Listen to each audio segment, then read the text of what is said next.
Hey everyone, Mark here. So the idea was to do a video on keto diets, which we've completed, but actually when we finished it, we noticed that it's actually really long. So we thought that we'd break it up into different segments to make it a bit more watchable and so people can find the part that they might be interested in. So this is the first part of looking at keto diets that is looking at weight loss and general health. So I hope you enjoy it and we'll cut to the video now. What is a ketogenic diet? Okay, like all the videos, the first thing we need to do is define what we're talking about. So a ketogenic diet, otherwise known as a keto diet, is when you have very low levels of carbohydrates in your diet. And what this allows your body to do then is use up its glycogen and glucose stores from the liver, the kidneys, and just in circulation. But then because you haven't got any glucose in your body needs to do two things to compensate. One, it needs to make additional glucose from fat and protein via a process called gluconeogenesis. Don't worry too much about the fancy words, it's just a process where we're making glucose. That helps to fuel the central nervous system and the brain. However, you're not getting the optimal amount that your body requires, so the body picks up the slack using a different process. And this is a different pathway from fat metabolism, where your body breaks down the usual fatty acids for energy, but it also produces something called ketones, which can also act as a fuel source for the brain and the central nervous system. For those that are interested, I actually have a blog on the site all about ketosis and how that's generated. So if you're interested, take a look. And it could be an interesting watch for you. Now everyone will produce some form of ketones, so actually it's quite a natural process. But as you reduce your carbohydrate intake and therefore your glucose supplies in your body needs to react and therefore it upregulates the breakdown of fat, which is the basis of the diet, because if you're mobilizing fat and your fat stores, the theory is that you'll start to lose more weight. So that's the concept of the keto diet. To put this into practice on a day-to-day basis, it means people are primarily relying on protein-based foods like meat, fish, cheese, eggs, nuts, also spreads like butter and oils, and that kind of really makes up the bulk of the diet. It also means then that people will have very small amounts of starch, if any at all actually. It means they generally have quite low levels of vegetables and fruits because they do contain some carbohydrates. And also, if you really want to be in ketosis, you can't be having any things like sweets, biscuits, chocolate, cakes, etc. because they're all loaded with sugar, which is turned into glucose in your body and therefore will kick you out of ketosis. Okay, good start. Let's keep going. Keto diet and weight loss. So the first thing the keto diet generally is used for is weight loss. I've just prompted myself here with some different notes. So, weight loss, what's the deal? Well, actually, there's not a great deal of evidence with studying keto diets in particular in the medical research. In fact, most research in nutrition isn't the highest quality because it's quite difficult to study. Generally, it's hard to get people to follow a certain approach for a number of years. And the problem with nutrition is it takes years before you really see the effects of that approach. Now, you can study weight loss to a certain extent, and most of the articles I found for weight loss were about 6 months in duration. Now, the problem is we know that people can go on any diet and lose weight for 6 months. What we're really interested in is what happens after a year, 2 years, 5 years, 10 years. Because it's all good losing weight for 6 months, but to get the health benefits of losing that weight, you need to keep it off. You need to keep it off lifelong, generally speaking. So from the studies that I did find, it actually, in fairness, the keto diet or very low carbohydrate diets do exert more weight loss. Now, it's not a huge amount, so on average, people that followed a keto diet lost around 5 kilograms over the period of 6 months. The second closest diet to that was your general Mediterranean diet, which is kind of the healthy eating guidelines in the UK, and the average weight loss there was 4 kilograms. So it depends which way you dress it up. You could say that it's only 1 kilogram difference, so it's not a huge amount, and actually over a longer duration they might chop and change. Or you could say that the difference is a 20% difference. I had to think about that then and actually count it up. In fact, you'll see the edit where I had to actually stop and think. Right, so yes, it looks like it's a good approach for weight loss in general, and actually people that go on it and sustain it swear by it. But really, is it the ketosis that's causing that? Or is it the fact that these people, I always say this in these videos, it's not these people in general, it's not these people in general, or people that are on the diet, or is it the fact that they have actually cut out a lot of major food groups from their diet? So starch, we tend to overeat anyway in this country and worldwide anyway. We eat an awful lot of rice, pasta, bread. You know, actually the recommendations of what we should be eating to what we do eat, it's just such an imbalance. So cutting out that food group entirely, you're going to massively drop or lower your calorie intake each day. What's the other thing you can't eat on this diet? Cakes, biscuits, sweets, chocolate, all those treats in the office. And it's quite a good diet in that sense because you actually test if you're in ketosis. And if you have too many carbohydrates, you'll come out of ketosis. So you know if you've overdone it. So it's almost like a little motivation to stay away from that stuff. But again, that's a bunch of foods that are not conducive to weight loss that you do by definition cut out on this diet. So one, it does kick you into gear and help continue with the weight loss. But on the flip side, there's two major food groups that can be significant contributors to your calorie intake that are gone. So is it the ketosis? I'd always argue that actually it's just the overall calorie reduction in your diet. The other thing that we also need to consider from a weight loss perspective is when people go on a diet, you go, generally speaking, from a state of not regulating your diet, not thinking about it, because by definition, if you're going on a diet, you need to lose some weight. So by going on the diet, you're coming from a position of not being on a diet, and therefore you're probably being a bit looser with it, to going on a diet, and therefore you're actually regulating your habits, your intake, your dietary behaviors.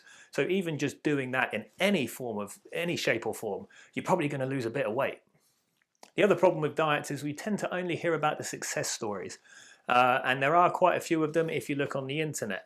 But that might be only a small sample. I know that I see a lot of patients and clients that do go on a keto diet and don't lose weight. And they can't understand why, because they're in ketosis and they think that that's a one-way ticket to weight loss. But it isn't necessarily.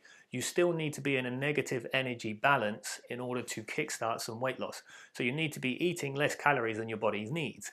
And a lot of the foods in a keto diet are actually very high calorie. Now, particularly if you're not someone that's exercising very much, it's still easy to overeat, regardless of the food groups that you're choosing. Right, so that's weight loss. Let's move on. Keto diets and general health. So now we've looked at weight loss and diabetes, but what about general health? So this is things like mortality and cardiovascular events and people becoming acutely unwell. Now, one of the problems when we look at keto diets, particularly in the mainstream or on Twitter, is people will quote evidence saying this study found this and people lost much more weight with the keto diet, or they're in much better health. And actually, when we delve into the research, keto diets generally do reduce people's blood lipids, like their cholesterol, their LDL cholesterol, and their triglycerides. Now, usually it's because they're also losing weight simultaneously. So it's not necessarily the fat that's been driving that, it's the fact they're carrying too much fat. So not their dietary fat, their actual subcutaneous fat that they're carrying. So as they start to shift this, it reduces those numbers. But nonetheless, if that's a mechanism to reduce their overall body weight, then that's a good thing because it's putting them in good health. Now, as I said, when we're looking at the research to see whether or not any diet or any lifestyle approach is beneficial for health long term, we really want to see it over a number of years. And I've really only found a couple of studies that have looked on this scale. The first one didn't even look at keto diets, it looked at the other end of the spectrum, high carbohydrate diets. And they looked at 135,000 people from 18 countries over 7.4 years. Now, what the researchers found was people following higher carbohydrate diets had a higher incidence of mortality, so death, and also cardiovascular events, bad things. But again, cracks emerge as you start to delve a bit deeper, because actually the people studied were over lots of different countries and generally speaking were from a lower socio-economic background. So what they were doing was they were primarily relying on cheaper carbohydrates, refined carbohydrates. And there are two different types of carbohydrates. They're two different beasts. You have the refined type, which is like your white bread, white pasta, white rice, sugar, those types of things. And you also have your less refined, more nutritious side of things, which is more your whole grains, oats, cereals, certain types of potatoes, vegetables, fruits. These are the kind of good carbohydrates. So they are two different beasts. So actually I looked a little further and found another research study that was actually more recent and actually was much better put together. So let's take a look at that one. So this next study looked at 15,000 people over 25 years. And they looked at a broad spectrum again of people following all different types of diets across the carbohydrate spectrum. So very low amounts, so under 20% of their overall intake from carbohydrates, all the way up and beyond.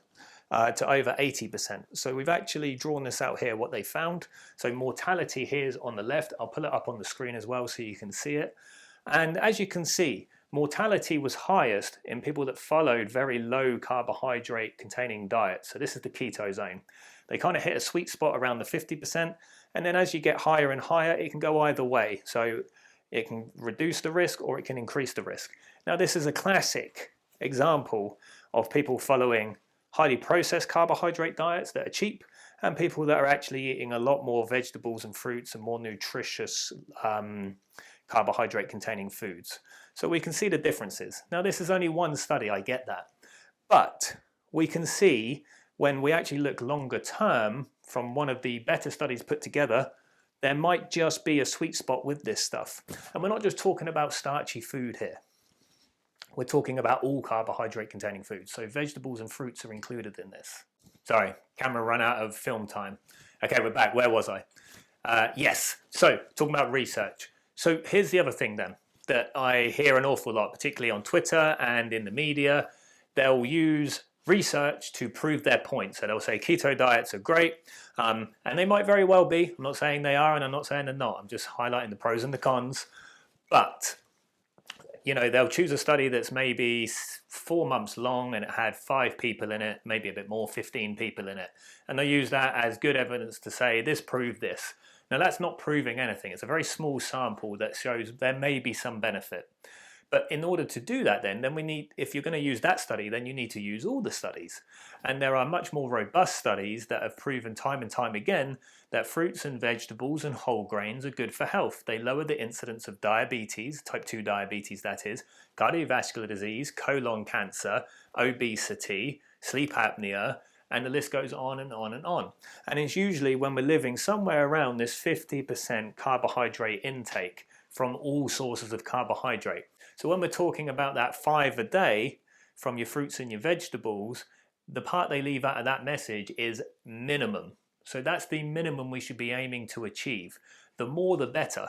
So actually when you start to see this graph trailing off and reducing the mortality risk below, so this would be 1 here, so I'll bring it up on the screen again. So you can see that 1 is the same risk as everyone else, and actually you can have less risk than everyone else when you start to eat more and more of these types of foods. Now, obviously I'm making a bit of an assumption that it's the fruits and vegetables and the good carbohydrates that are causing this, but generally speaking, when you're looking at all the different types of all the studies out there that I've read, it's getting quite clear that these things are good for you. That doesn't necessarily mean that high-fat keto diet, or if that's the sort of version that you're following, is bad for you. But just by definition, to be in ketosis, you cannot be having enough fruit and vegetables in your diet to mitigate against those other risks like colon cancer and bowel risks and things like that. Now, again, I'm not saying that that means it's a one-way ticket to developing those conditions. What I'm saying is, when you have a diet that is plentiful in those types of foods, your risk is reduced significantly. So we can't ignore that research if we're going to use the other research to support other arguments. So we need to be balanced.